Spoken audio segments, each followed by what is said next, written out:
V neolite prestal byť človek len lovcom a zberačom a naučil sa potraviny dorábať. Tento prelom nazývame neolitická revolúcia. Do Európy sa šírila z oblasti úrodného polmesiaca a formovali ju aj kontakty s mezolitickými lovcami.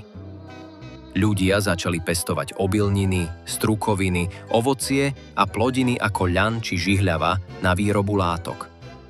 Domestikovali ovce, kozy, neskôr dobytok a hydinu, ktoré poskytovali mäso, mlieko, syry, vajcia aj vlnu. Stavali si stále príbytky, často dlhé veľkodomy, kde spolu žilo viac rodov so zvieratami. Na sklonku neolitu chránili obydlia palisádami.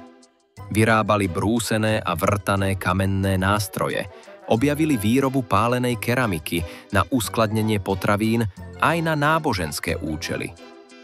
Naučili sa tkať látky a šiť odevy, ktoré doplňali kožušinami. V náboženstve mala významné postavenie žena. Uctievala sa Veľká matka a mesiac, podľa ktorého určovali čas sejby.